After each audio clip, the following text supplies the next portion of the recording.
Living and Working Abroad show.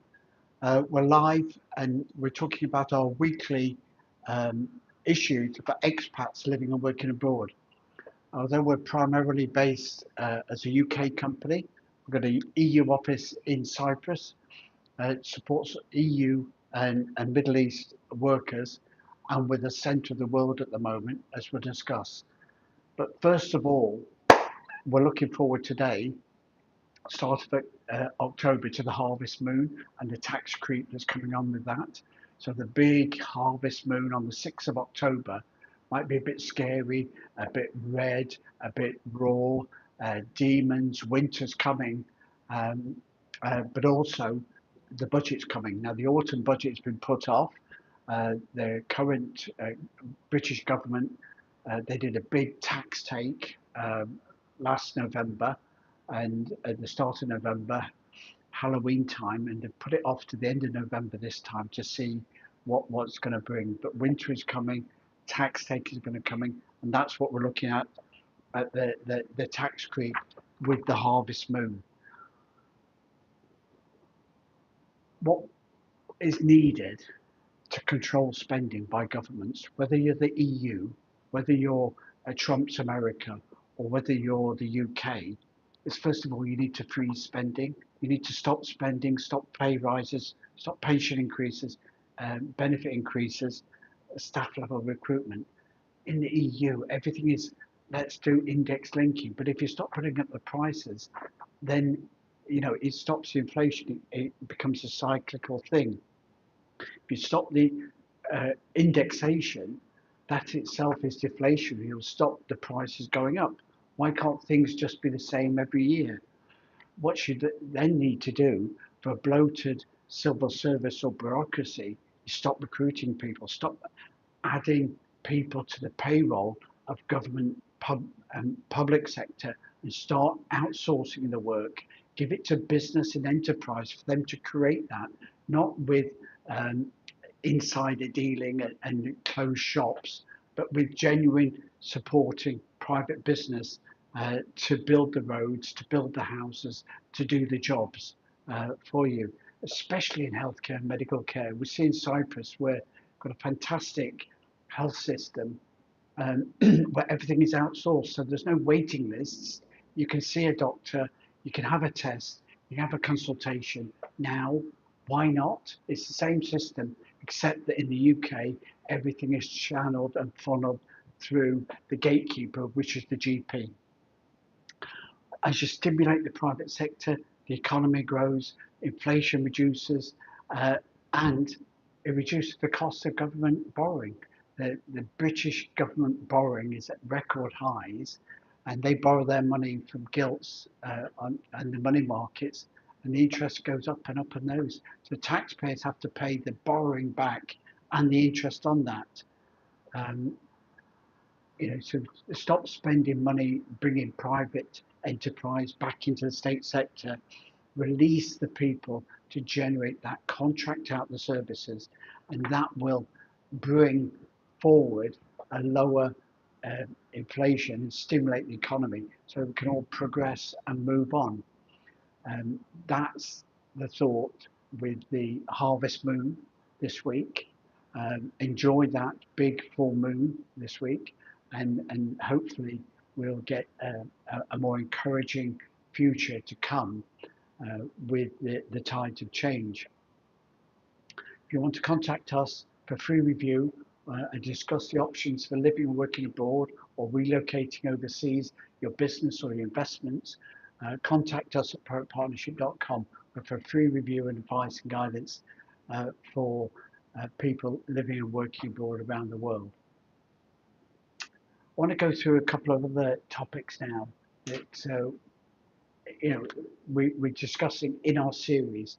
We'll do more going up to the UK budget to consider the changes that are coming in for taxes around the world. But there's another great thing that's going on at the moment is with the American. Now, Donald Trump, we're not necessarily a Donald Trump supporter, but he is different in America and he's leading a different approach, and that is causing ructions and changes in America. and good for them. But we saw at the 80th anniversary of the United Nations how a stale bureaucracy, a global enterprise to bring governments together, has become an expensive bureaucracy which becomes ineffectual. And every generation, you need that generational change for somebody to shake it up and bring something a bit different, which is what Trump is trying to do during his lifetime. And now he's reaching 80. 80 years ago, when you're talking about in the 40s, we're talking about Second World War. Big international institutions like the UN, World Health, the World Bank were all created around then. EU came in the 50s, creating these big bureaucracies. We need a change and a different way forward to do that, which is what we're looking at. Brexit was part of that in the UK, and it didn't quite take off. But hey ho, what we've got now, directly or indirectly, in the UK, is a bit of a Brexit bonus happening, where American businesses are starting to base themselves in the UK because you've got this different regulatory, not just taxation, but regulatory environment to the EU. The EU is all about bureaucracy, rules, trying to get alignment, and whereas the UK is a simple one-stop shop for companies like Microsoft and Nvidia, who are investing over 1.5 billion into the UK to boost that AI tech economy in the UK from those American companies. So there's big opportunities there for people. For more information about relocating and working in the UK as an expat, contact us at ProACTPartnership.com. But there's a bit more that Trump's going on, and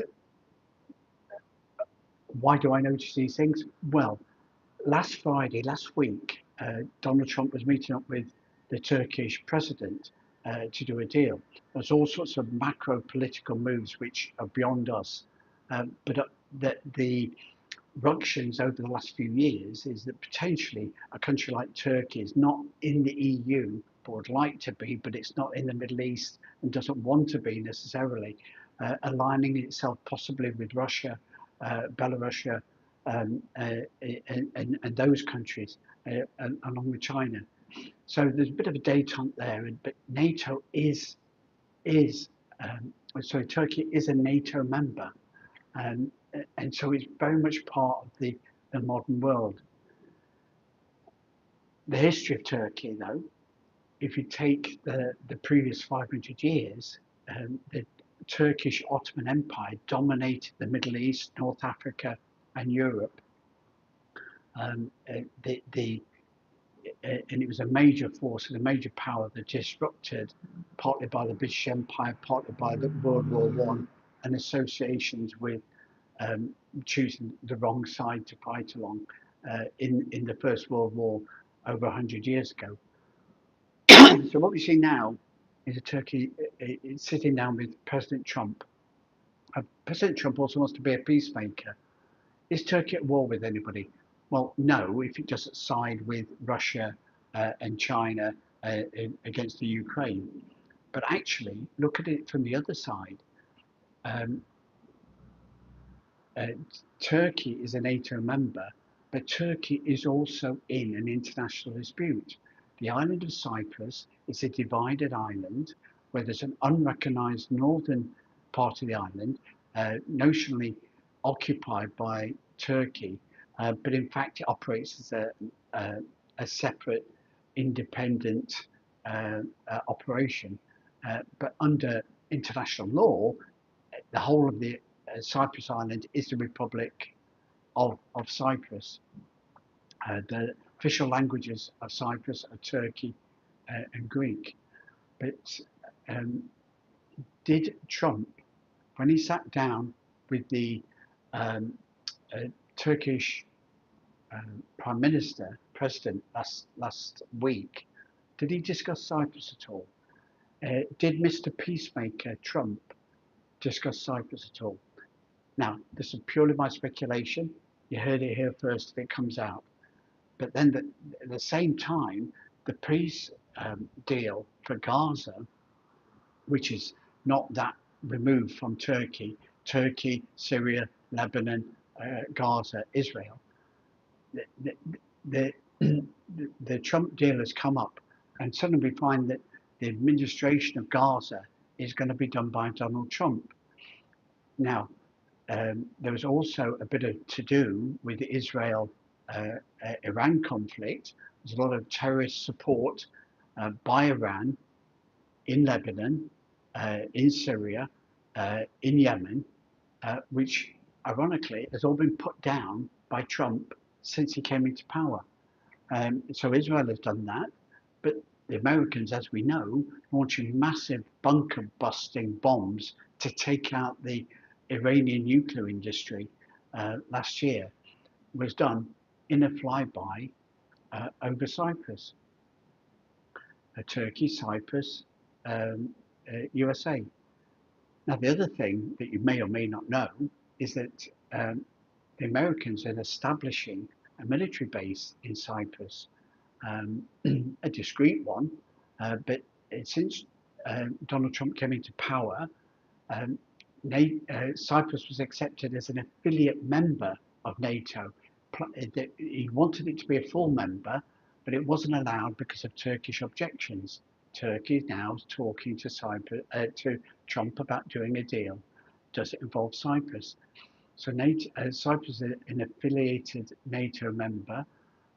Last month, they're doing big exercises in Cyprus, flying by our office, American jets, and they have there's already a military base in Cyprus, has been for many years, with Israeli and Greek as well as Cypriot forces there, and now the Americans have taken that over. So the Americans have got an air military base in Cyprus as well. They've got others around the Middle East, but they've now got one in Cyprus as well.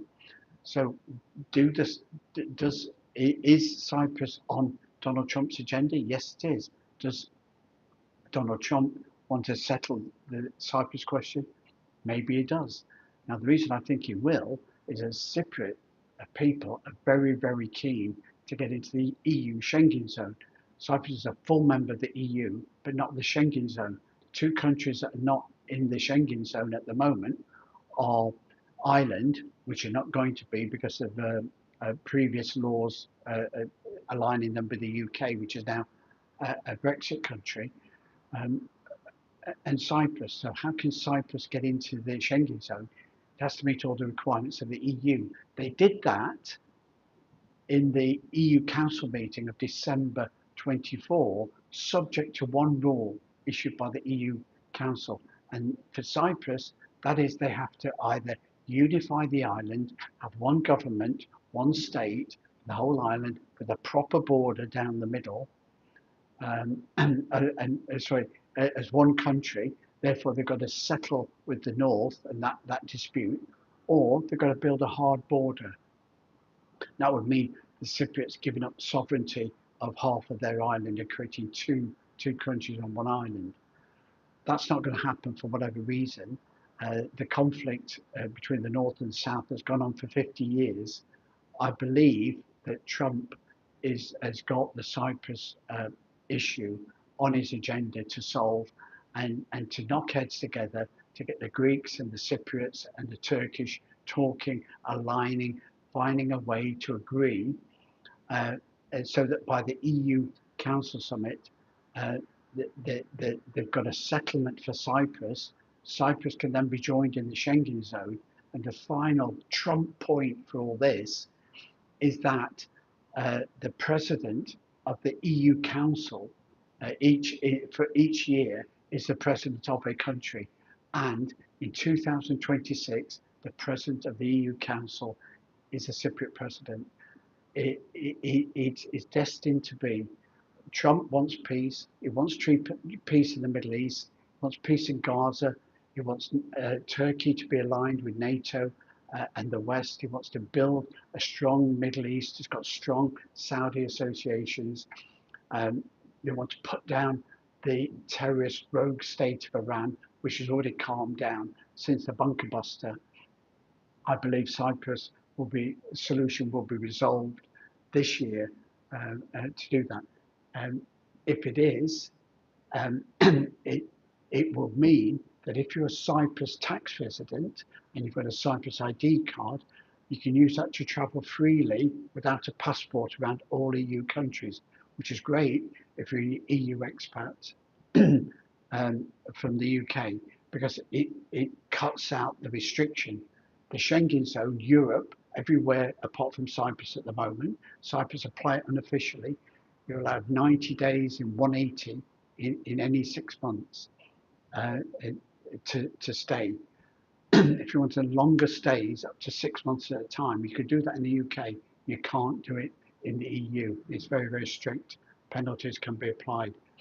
So uh, Cyprus joining the Schengen zone will align the EU, bring it all under one roof, uh, solve the Cyprus problem, and get Trump another credit along the way for his peace agenda with Gaza, NATO, and the EU and Europe and around the world.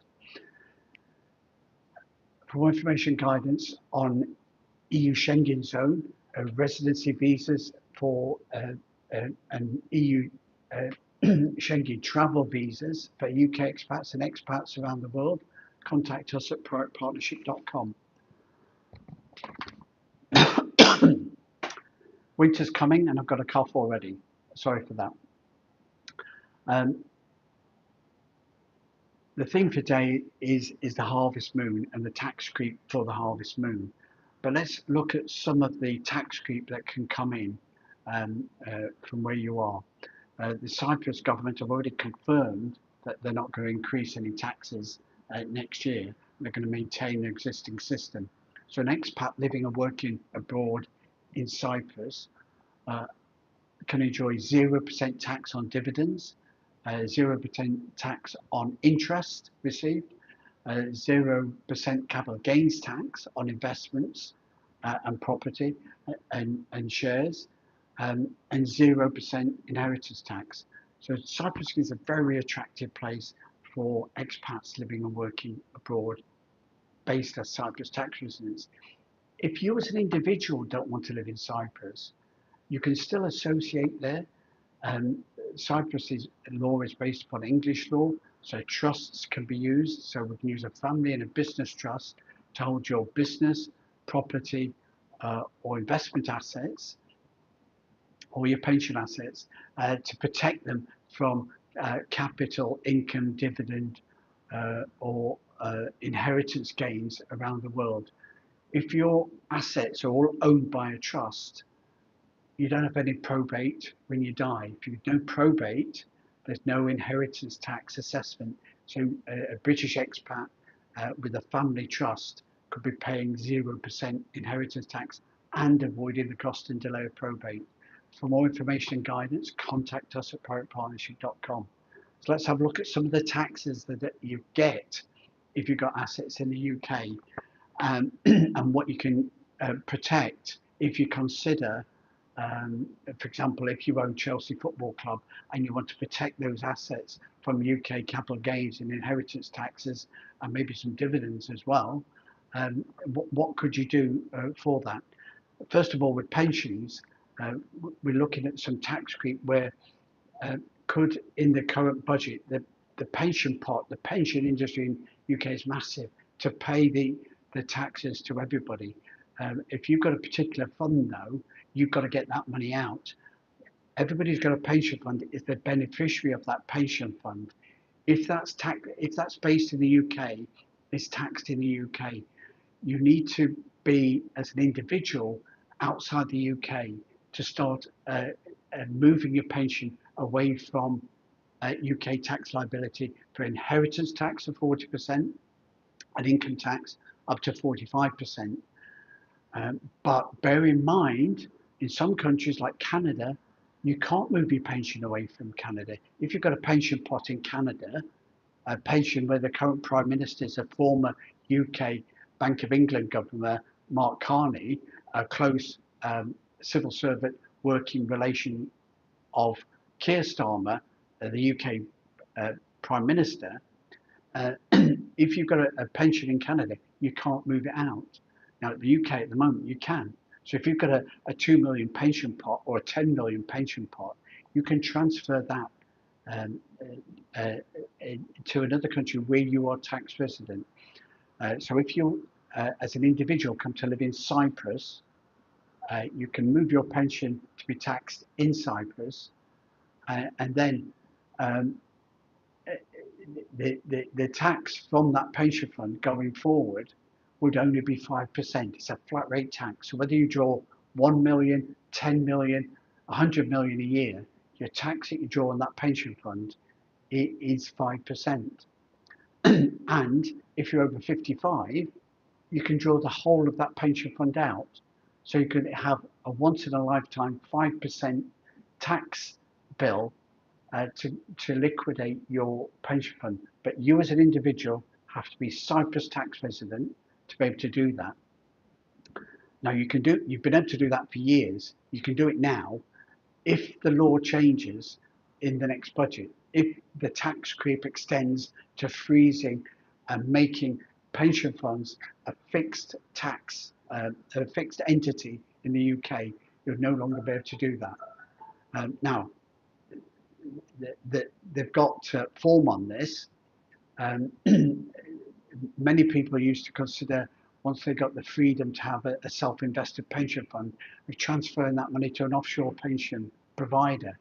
But that loophole has been partly closed because the previous British governments introduced a 25% transfer tax. So if you're a UK tax resident and you transfer your pension fund to an offshore fund, they charge you 25%. We're not talking about that. We're talking about you as an individual being a tax resident in another country, like Cyprus. You can transfer your pension. The 25% tax doesn't apply at the moment. It might do after the next budget. The tax creep might extend not just from a transfer of the pension fund to a QROPS offshore, but also if you transfer it to be taxable in another jurisdiction. Or they may just stop you doing that. They may just say, no, your pension fund's got to stay in the UK. You cannot transfer it offshore. That wouldn't affect anybody today, but it would affect everybody eventually because you'll pay up to 45% income tax to draw your pension fund down, anything over 125,000 a year, plus you've got 40% inheritance tax coming in on your pension fund. Simple tax creep to introduce, affects nobody today. You can't move your pension fund anymore. You lock in to the future tax for the government. And the government's big win then is they can say, we've got more money coming to us in the future. We've got more tax revenue from these trapped pension funds, and that will please the markets, that will lower the gilts rate, and that will allow the markets to lend the government even more money to keep spending more if they want to do that. So to plan your pension and to get it moved, if you're an expat, if you've got any British pensions, now is the time before the next budget or the next lot of tax creep comes in the UK. For more information and guidance, contact us at proactpartnership.com. So as we've seen, inheritance tax is fixed in the UK, but there are quite a lot of exemptions. You could get up to £1 million exemption on first death between husband and wife, and also upon your principal private residence. So if you die with your own property, you get an additional relief. So you could potentially leave £1 million to your children before paying inheritance tax, which is absolutely fine. But now your pension plan has been added to that pot. So your pension plan is in there as well. So if you've got £1 million pension fund, typically at current annuity rates, you could get a sustainable 50,000 a year pension from that. Okay, but on death, before the 2024 budget, you could leave that money potentially to your family without any tax at all. Now you're going to pay at least 40% inheritance tax. Okay, so your tax take has just gone up, but More importantly, for inheritance tax considerations, it's an asset that wasn't counted for inheritance tax before, and it is now. So you've got this extra uh, portfolio of pension pot that's been added into your inheritance tax sums. So you may have a house and investments and savings and valuables totaled up to £1 million. But if you've got £1 million pension fund to provide you a £50,000 a year pension, okay, suddenly that's another £400,000 of inheritance tax you've got sometime in the future. Great for the British government, not good for you. Pension pots are locked into the UK system unless you take action. If you transfer it to a QROPS, you're going to get 25% tax. The way to do it is to go expat, live and work abroad, and potentially pay local taxes 5% in Cyprus. For more information and guidance, contact us at ProACT You can make gifts, and you can make gifts out of income. There's lots of different ways you can do that to create little tricks of the trade to save inheritance tax on the long run. You can do that within the UK, and you can do that when you move out of the UK. So if you're investing in overseas property, you might want to buy a holiday home or an investment property in Cyprus. If you do that borrowing against your UK property, that potentially can reduce your liability in the UK and allow you to have your overseas property as an asset that you can protect against a UK inheritance tax using a family or a business trust. For more information and tools on how to avoid inheritance tax assessment on your death by planning ahead, not waiting until it's too late, contact us at ProACT. If you've got UK property and you want to avoid some tax creep, you're too late because the tax creep is already there, but not completely. So any a commercial residential property in the UK is applied a fixed capital gains or income tax on any property rental income or inheritance tax relief. So if you've got a private rental property or property rental portfolio, that is subject to capital gains tax if you sell it during your lifetime and inheritance tax on death. So that's 24% capital gains tax in your lifetime, 40% inheritance tax on your death. Principal private residence relief applies to the property in which you live. Now, what we've seen over the last couple of years is this mess evolving where vacant properties can be double the council tax. And that's going quite badly. So it gives a scope to let's make a change and let's make a balance for everybody on property. And voila, suddenly we've got a wealth tax on property for everybody. So you've fixed in with capital gains tax up to 24%. You've got principal private residence relief for your property that you're living in, but you've got inheritance tax when you're dead, subject to the limit on the inheritance tax. But what if they start disappearing? What if the principal private residence relief on death is removed? That means instead of 1 million inheritance tax relief, you're down to 650,000. So that's an extra 160,000 inheritance tax potential for the government to claim in the future. What about principal private residence relief? Why should they allow that? Now, at the moment, they're charging you double the council tax. What if they decide to change that? What if they decide that that there's a limit to that? What if they decide that 325 is the maximum capital value before you have to start paying capital tax, even on selling your own home? So these things can potentially come up in a budget change, which bring about a subtle change in the rules without imposing a lot of tax today, but give the government in the UK a lot of potential future revenue where they can take credit to the markets to try and generate more borrowing for more spending in the future. Rental income, we already know, is taxed, is a fixed tax in the UK, so you can't avoid that either. So your property is there. That if they want to tax your property more, they're going to start reducing the allowances, start attacking the principal of private residence relief, and on um, for sales and on inheritance tax going forward. If they decide as well, if they consider and go the next step to say, let's abolish council tax and stamp duties when you're buying and selling property, let's just introduce a property tax, you then gives them the opportunity to introduce a flat rate annual tax on property. So instead of you've got your council tax at the moment, and you've got your stamp duties when you buy and sell property or transfer them. What about we go to the next step, and they decide to revamp all those taxes, and then they introduce it as a flat rate tax.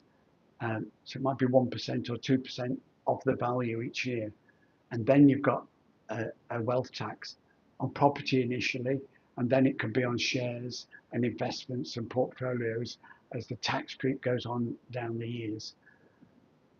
The ways around that are limited if you've got rental income, but there are ways to fix the tax rate and to reduce it, but also to give it away to use your inheritance tax liabilities now. Again, using a family trust, it can be quite a beneficial way to progress and move yourself forward. For more information and guidance, contact us at ProACTPartnership.com. So in today's webinar, we've discussed and looked forward to the harvest moon. 6th of October 25, harvest moon, big red thing in the sky, winter is coming. Also, the next British budget is coming, and time to start planning for how much tax you want to pay in 2026 and what your future liability in terms of capital gains, income taxes on your pension, your property rental, and your earnings is going to be, and how much inheritance tax you want to pay. If you plan ahead and you gift, you can manage your assets, and it doesn't matter where your assets are, whether you're in Chelsea Football Club or anything else, you can package those assets in a way that gives you an opportunity to avoid the cost and delay of probate, especially cross-border, especially if you're having to deal with Jersey. You're going to avoid the cost and delay of probate, the cost of capital gains tax on disposal of a capital asset, and the cost of inheritance tax when you try to leave things to your family and friends. For more information and guidance, contact us at ProACTPartnership.com. Thanks a lot for listening, and we'll see you again next week when we'll continue our discussion and look forward to the autumn budget in the UK for expats living and working abroad. Thanks a lot for listening. See you next time.